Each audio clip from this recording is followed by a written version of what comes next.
Take me to another place where the fairy tales don't end. Magical, magical land. Magical, magical land. To another place where the fairy tales don't end. Magical, magical land. Today's show is another XYZ Playground Edition where I meet with Joshua exploring how leaders of today can learn from leaders of tomorrow. In today's episode, we talk about change and how we all deal with change. So we look at the individual level, we look at how leaders approach change and how organizations approach change. Please welcome to the show, Joshua. Welcome, Joshua. How are you doing today? Jens, it's great to greet you again from South Africa while you're sitting in Germany. Thanks for the time. Yes, it's terrible weather here. It's raining. So I guess it's slightly better on your end. Yeah, well, I'm sitting here in a t-shirt today, looking out of the window now. There are a few clouds rather in the sky, and I think that there's a cold front on the way, so I might join you in the rain soon. And you're going towards winter, right? Yeah, winter in the Southern Hemisphere. And it's funny you mentioned that actually, because after one of our calls yesterday, you mentioned that we'd need to change some dates in the calendar. And I think we're talking about change today. And it's quite interesting. And I forget sometimes when dealing with people in the Northern Hemisphere that they practice something called daylight savings. Yeah. And that changes at the end of March. And us in South Africa don't necessarily, we're not too au fait with that. So it was an important reminder for me. Good. So yeah, as you already mentioned, today we talk about change. Let's start from a personal level. We're in a huge change when it comes to the whole world. If we just take the pandemic as one of the outside forced changes to humanity in the time where we live in. So if we just look back, the last 12 months, what happened to you personally? What changed? Yeah, I think it's a great starting point, and it's early March when we're recording this episode, 10th of March to be precise, and it's roughly a year since the majority of the world went into their first lockdown to address the challenges of COVID-19. And, when reflecting and taking a step back and almost zooming out, you can tend to think about all of the things that have changed and have been certainly compressed. And I feel like I've gone through 4 years of change in 12 months. And so maybe just diving in and answering your question a bit about what has changed. So firstly, from a personal standpoint, the family life has changed quite a bit. My parents are now living in China, and they actually moved across during the pandemic, which was a change in itself. I've learned to become quite comfortable with the Zoom room and the four walls that we now call home, although it is a bit bigger than four walls. So family's changed. I've learned to spend a lot more time online. Business has changed in the sense that we've needed to learn to adapt. We've needed to learn to connect with individuals in this digital format. And we've also learned to different ways to keep up relationships. That's a phenomenal space that I look to chat more about in this episode. And then lastly, I think I've also gone through a change from an exercise perspective. And on a previous episode, we spoke about motivation. And Jens, we chatted about how we both sort of intrinsically motivated and like the outdoors and challenging ourselves. And I've had to learn to find different ways to stay sane because, like I mentioned, exercise is one of those things that helps me to stay sane. And so I've learned to pick up yoga, meditation, Pilates even, and things that I, did 12 years ago that have now come back into the space. And so it's been great to go through personally some of those changes and learn to be more comfortable with yourself. Yeah, it's fun to see. Taking that for myself as well. Just looking back 12 months, I was still living in Denmark. The three of us, which means my wife and our little daughter. And we went into the pandemic, and 12 months later, we're back in our home country, which is Germany, in the city where I've been grown up and haven't been living for the last 15 years. So that's already huge change for me individually and as well for our small family. So that's definitely one of the biggest changes and has a lot of consequences and things with that. Of course, from a business perspective, huge changes. I decided even before that I will move my business to Germany, which means building a legal entity inside the German safe company structures. So I founded that legal entity in May last year, which is also a major milestone because it was a fairly huge investment to get into this legal setting into Germany, which of course has then a lot of consequences in change and how I work with my business, how I use that company as an umbrella company with a lot of other businesses underneath and so on. So it's quite interesting as well.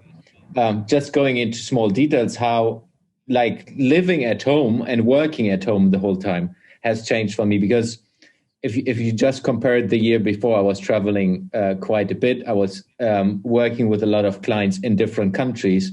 So it's like you go from being on the road constantly, meeting a lot of people outside, and then being in your home way more than you're ever used to. And that was for me a huge change on relationship base with my wife, with my daughter, of course. It's also, I see my daughter growing in a completely different way than I was able before, which is interesting because I'm way more connected to her, and which is sometimes even on the side of being annoyed by it because she can't leave me. So it's quite interesting to see the different changes and how that's affecting my life. I gained 5 kilos, which is a bad thing. At least for me, it's a bad thing because I was basically going from long-term triathlon training towards being in the home and not being too much outside anymore, not cycling or running to work. So it's quite interesting. All these small pieces are changing as well. Focuses are changing. So it's tremendous change, and that's just my small life. And I think if you just zoom that into humanity, what's going on, it's quite interesting. Yeah, and I mean, Jens, it's also something, and it's quite interesting to see. Like I mentioned, the time frame definitely for me feels like it's been super compressed into the last 12 months, and massive learnings, massive changes. We've had to learn how to deal with our own mental health. We've had to learn how to deal with the mental health of clients that we're engaging with and things like that. And we've also had phenomenal opportunities. I mean, we met, going on 7 months now, 7 months ago, that is. And, had it not been for the pandemic and different shifts in thinking, that may never have happened. So while a lot has changed, and yes, we've gained 5 kgs and had to spend more time inside our walls and not been able to do triathlons, not been able to see friends and family, I think that there have also been some great opportunities that I'm certainly excited about to see how they play out and what we can build together. Definitely. I mean, that if we just take that one, I mean, I've built 5 businesses over the last year with different people, even like us, we have never met in person. That if you just take 12 months ago, I wouldn't even think about that, building a business with someone I've never met in person. So I think I agree. It's like tremendous opportunities where it's like, as well, going back to other friendships and bringing them back up, because you're used to having a beer online. Which is quite funny to think about. Like 12 months ago, I wouldn't think about, hey, let's meet for a beer online. So this is now regularly happening, where I'm connecting with different friends all across the world and just meet for a beer. And maybe, talking about change and meeting online and these digital rooms that we've now become quite affair with is something, and we both know Stuart, and we're on a previous call going on probably about 5 weeks ago now, he mentioned the Zoom revolution and how he thinks that that's going to occupy quite a significant space inside of our history as humans and as people. And he referred to 3 different technological revolutions that have happened. And first, he said the email revolution, in terms of change the way how we communicate. The digital, SMS or direct messaging revolution changed the way that we use our phones. And now the Zoom revolution and the Zoom room are changing the way that we're connecting and having digital beers and starting businesses with people that we've never met in person as well. Yeah. And it's also quite interesting working with a lot of companies, how that changed from a leadership perspective. So if you're a manager, if you're a leader inside an organization working with different teams, you need to adjust. You need to work in a different way because you're not seeing them 24/7. So it's quite interesting what I have seen as well, leaders adapting to the new circumstances, leaders stepping up, stepping back, feeling themselves in a different way, engaging with their team members in a different way. What are your experiences in that way? Yeah, I think it's, and I'll go back to sort of starting with the words mental health. And I think that it's something that we maybe haven't paid enough attention to. And it was quite interesting. I was recently listening to a podcast where Mark Andreessen, the CEO and founder of Salesforce, was talking to the CEO of Accenture. And they were talking about different ways that they've led inside their respective organizations. And now, bear in mind, these are massive organizations, but they've had to find different ways to deal with their own mental health and those of the team members that they are leading inside of that space. And I think from a leadership perspective, one of the biggest things is that identification. Have people recognize that just because we're not in the same room, they still need to identify with individuals. And that is a massive thing. And sorry, it's not Mark Andreessen and Mark Benioff, rather just getting the two names mixed up there between Andreessen Horowitz and Salesforce. But that identification from a leadership perspective is a massive thing. Is because just because we are physically apart doesn't mean that we should be distanced from emotional connections and relationships and things like that. And I think that that's something that I've tried to push in different circles that I'm involved in, and also have appreciated when leaders of today have reached out to me and, you know, made an effort to physically or to digitally connect rather with me. Yeah, no, I agree. I've seen it as well, that it's so important that you more in a way, if you're in the office setting where you work with your team, you're meeting in between, like you're going to the coffee machine, you have a coffee, you're having lunch together, and that's not happening right now. So for example, when I was working for the consultancy still last year early on, we have had basically lunch meetings in a digital way. So what we said, because we always did lunch together, so what we said, let's replicate that into a digital lunch meeting, and let's find out how we can have lunch together all at home, but at least having this kind of team meet possibility in between. And it was quite interesting that how that changed over time, as well as people got more comfortable into the digital setting, and as well how the leaders are adapting to that. So it's the one example was, early on, it was like everyone was still dressed up, specifically larger leaders, bigger leaders in that organization, like still wearing like suits and ties. And then slowly it moved into, hey, you don't need to wear a tie, you don't need to wear a jacket. And then they moved to polo shirts. And only when there was a client relation, then they changed back to a more formal setting. But it's quite interesting that even these small changes are where you haven't seen that the leader in that way. It's like, hey, you're wearing T-shirts. That's interesting. So it was as well a personal change from a leadership perspective, quite dramatically, at least what I've seen.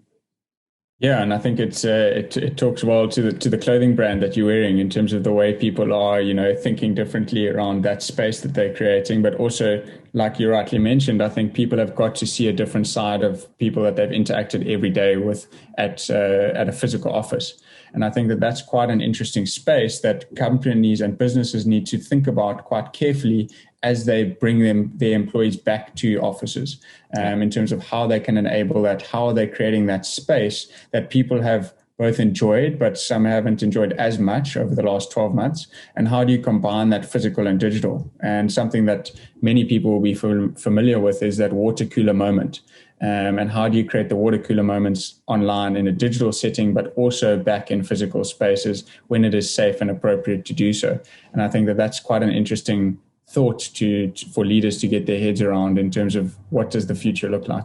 Yeah, and I think it's a tremendous act coming to all leaders in the whole world, getting back into the new normal, which is, again, it's not the old way you have worked. It's a completely new setting again.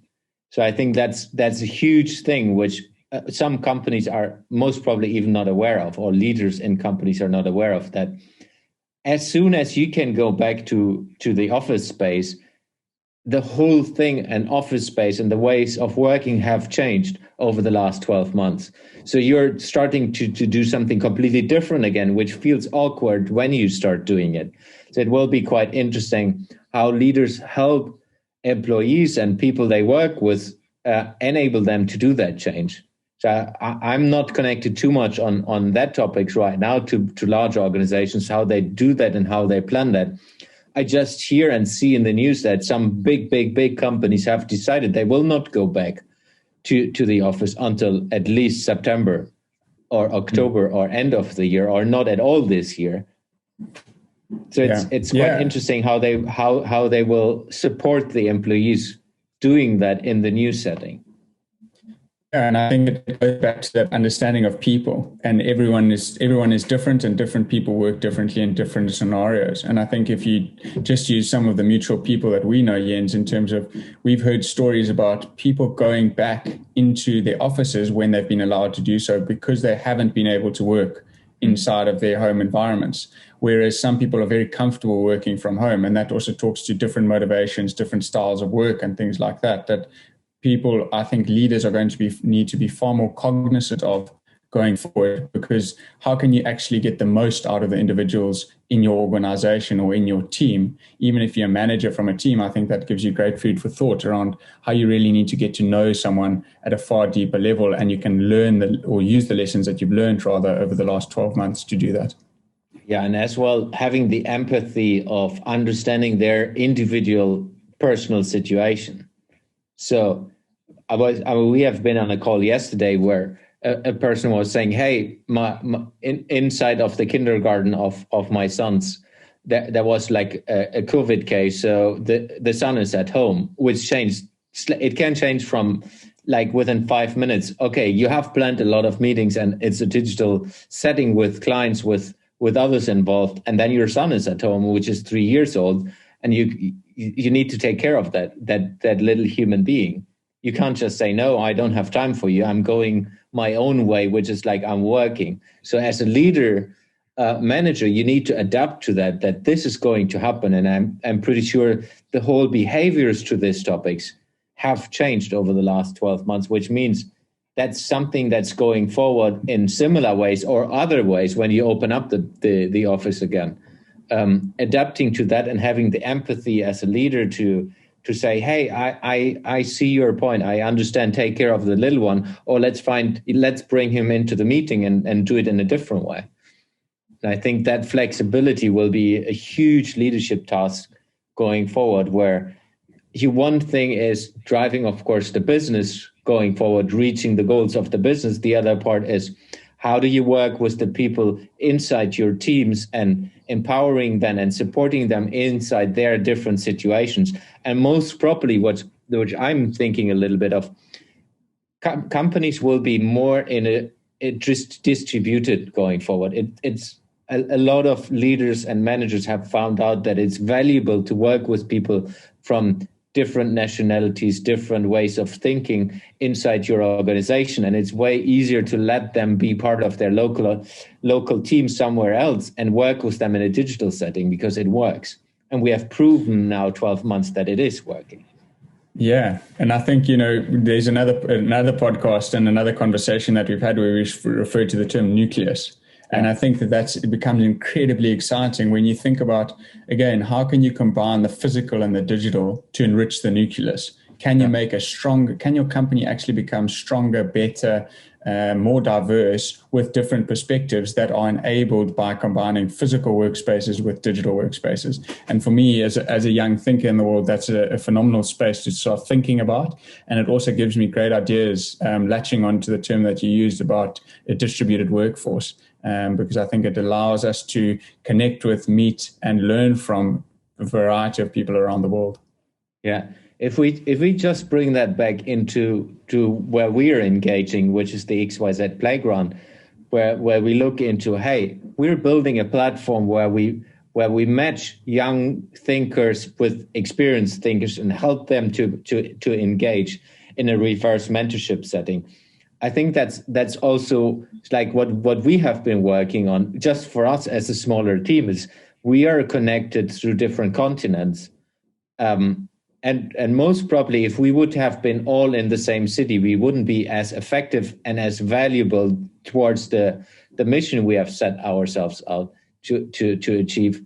because we would think in the same way. And I think that's also one of the strengths when you look into companies, building companies, and or using this as an opportunity to move your company to the next level is, hey, there's a digital opportunity. You don't need to meet everyone at every day. There are possibilities to bring people together in a digital and physical way. But let's go towards the reverse mentorship. So how do you think young thinkers and the engagement between experienced thinkers and young thinkers can help companies to do that change and facilitate change going forward? Yeah, and maybe as a starting point, Jens, you raised a number of great points there around the opportunity. And I think I'm going to start with the opportunity and then move on to some other things. But from an opportunity perspective, I think young thinkers can bring a different mindset into an organization. And what I mean by that is there's a certain naivety or a certain inexperience that a young thinker brings into an organization. And I think that can be beneficial in certain circles. And I'm going to try use an example to explain what I mean by this. But when COVID hit, a lot of people looked operationally and said, what OPEX costs do we need to cut inside an organization? Mm. And in short, we need to do that because we need to keep the lights on, because we don't know when this COVID-19 situation is going to end. So they went into survival mode. Now, a young thinker who's naive in their business stance might come into a certain situation and say, okay, well, why don't we do this, and this differently? And why are we looking at OPEX costs in this way when we should be looking at actually cutting down on technology costs? Because we don't need these technology costs because we could use this new technology, or we are using too much of the same technology to achieve the same outcome. And so it's not necessarily saying that they're naive in terms of understanding cost structures, but more in terms of, hey, they're naive in saying the big high-level costs that an organization might look at, they might not be aware of that. And so they're looking at the more granular things inside an organization that they see or want to create an opportunity to change because of this forced change that they've been taken or needed to experience. So that for me is an exciting opportunity in terms of bringing different thinking into an established organization. Then from a broader perspective, and maybe zooming out a bit to the experimental playground that the XYZ Playground is creating, is in terms of creating a space where things can be tested, broken, changed in a quick and iterative way so that we are learning from feedback loops. And I think that that's a space where you can bring problems or ideas or challenges and learn from them because they're not in the real world, in inverted commas. And I think that that's something that organizations, and we're talking maybe big organizations, but also small entrepreneurial style organizations, where they're not comfortable yet to test and prototype in the real world. They want to create a safe space inside of that. And then lastly, from a young thinker's perspective, I think that young thinkers can challenge certain mindsets that we've used to get to this state that we are in at the moment and say, what got us here, is it necessarily going to take us forward? And I think that that's quite exciting in terms of saying, what is the future vision of organizations, and are the young thinkers helping you build that out? Yeah, I think it's a tremendous opportunity it's an opportunity where you inside your organization can reach out to the young thinkers in your business and having a discussion, having an open dialogue with them to understand, hey, if we just take the COVID example again, like, hey, we're going back to the office, or we're planning to go back to the office. How would you approach that? How do you think about these topics? Is that at all something which is on your mind? And so on. And I think that just having an open dialogue will help you to think differently. Because what we as well found out when we are connecting with other young thinkers outside of our small group is everyone is seeking to have an interaction with senior management, and it's like experienced leaders either in an organization or as well as an external. And I think that's one of the tremendous ways where either you as a leader or you as a brand can utilize the young thinkers in a way of like, hey, how do you think about this world and what is changing, and how would you take these things? What are the burning questions you have if you take our brand? And that can be, hey, we're a shoe brand. What do you think about us in your perspective? Or you are whatever, you are a chemical brand. you're a steel factory or whatever it is. So it's always you have a possibility to engage with each other, you connect with each other, and I think that's completely underutilized in today's world, where it's more about, hey, we're the management team of a very, very large, stable, and successful organization. We look upwards. We of course listening a little bit to our customers, but why should we consider even talking to our young employees who have not been with us so long, so they don't know what our business is about? And that's, I know, overdoing it, but I think it's tremendous opportunity. Yeah, and I think I'd wholeheartedly agree with that. And something that I might just say onto that is saying younger thinkers can potentially offer a slightly longer term view, again, going back to that word naivety, because of certain ways that they are thinking about the future that they are wanting to create and the space that they're wanting to build out in the world. And I think that we've chatted in previous episodes around movements and motivations and things like that. And I think that sort of in the segue in this conversation is saying, how have we also learned, has this change taught us to think slightly longer term rather than short-term reactionary style thinking? And how can young thinkers help us to be more proactive in the ways that we are communicating and engaging with change going forward? Yeah. And it's interesting to think like younger thinkers might have a longer perspective. I think as well, for a younger thinker who has not the baggage of 20 years of history inside your business or however long it is, they might not see the change as big as you might see it if you're an experienced leader or senior manager in a large business, because you have been part of that. It's your baby, which you have been growing up.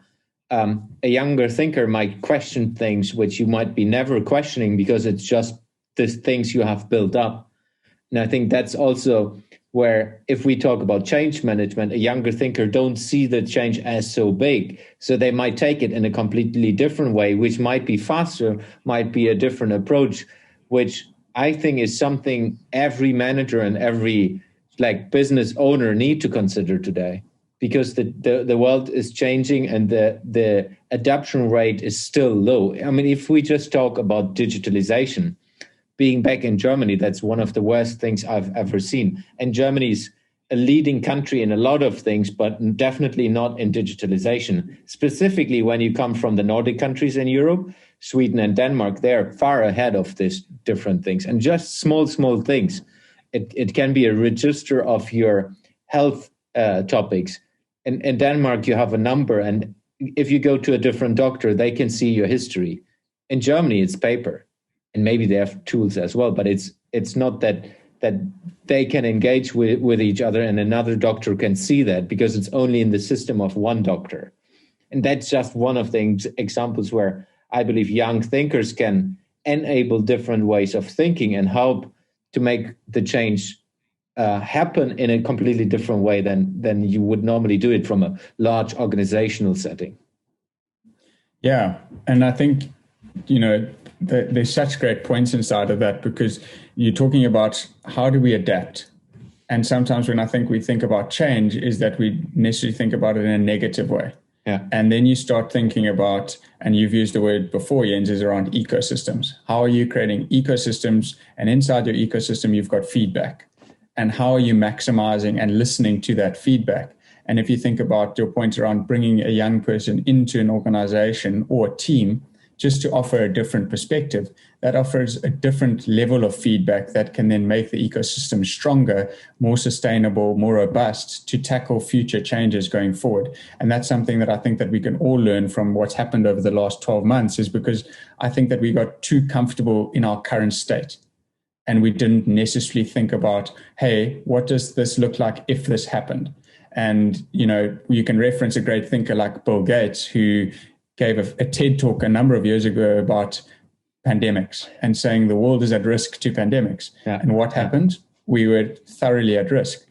And that is, I think, an important point to realize from a leadership perspective is how do we create environments where we create a space to explore, a space to experiment, but also a space just to listen. And I know it's something that you're very passionate about is listening and how we can enable those in listening environments inside organizations. Yeah. And it sounds so obvious when we talk about these things, and maybe like some people listening or watching to us are saying, yeah, but that's logic and we do that.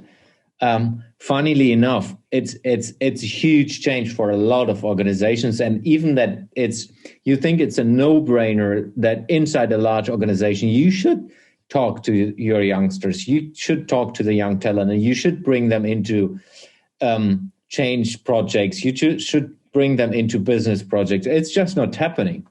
I've been part of large organizations, supporting large organizations in different business projects, and it's rarely happening.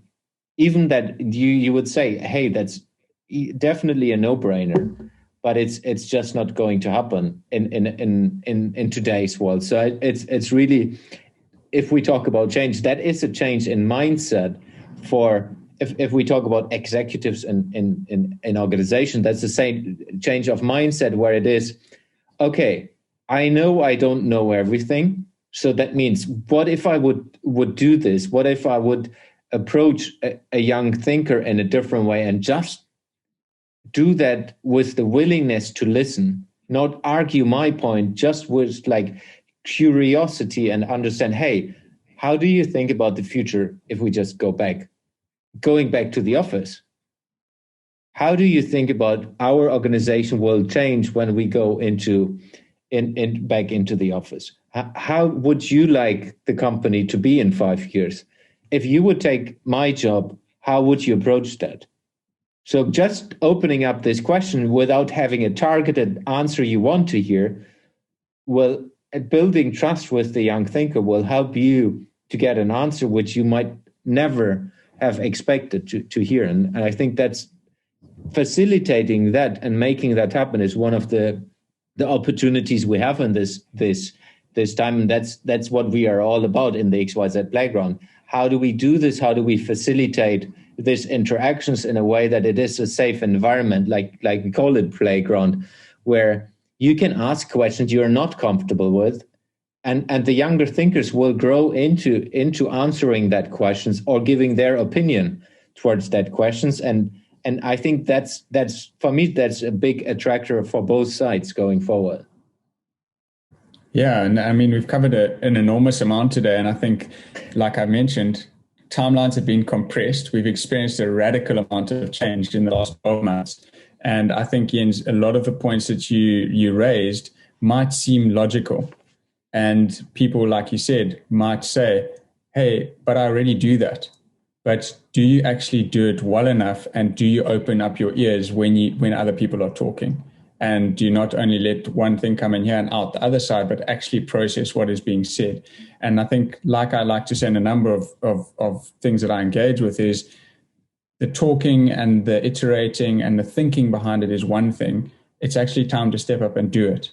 Yeah. And I think that's something that we would both like to encourage people is, let's see how we can bring young thinkers into bigger conversations, into more boardrooms, into different circles of change discussions, because I think that young thinkers are well placed to offer different versions of the future and different perspectives that can help organizations and teams build better towards a future that we hope will be far better than the current one that we're navigating at the moment.